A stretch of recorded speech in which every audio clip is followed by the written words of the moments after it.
Hindi kayo matawagan sir eh. Ano po bang SIM nyo? Dito. Kaya.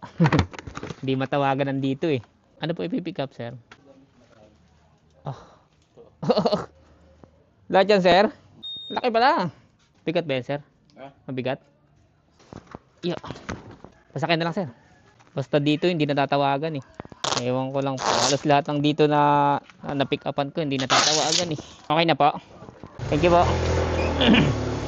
Yung mga paps. Ay, team pick up tayo. Yung mga ganito eh. Mga hindi matawagan. Tapos pagdating mo, ang laki ng item. No choice na tayo. 3.5 kilometer yung ating pinuntahan mga paps. Diba? Ano pong choice ko?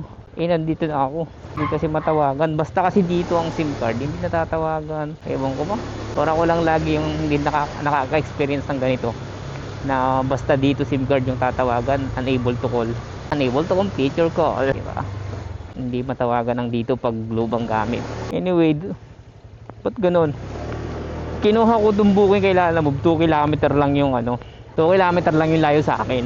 Sinuweb ko. So ngayon, pag open ko kay Google Map, tangina 3.5 kilometer. Traffic pa naman dito sa may sa may dinaanan ko. Ano bang kay Tio Pilo. Kay Tio Pilo. Diba? So ngayon, traffic na naman tayo mga paps. Pupunta tayong Lano. 67 pesos ang booking nito mga paps. Binigyan ako ng 120.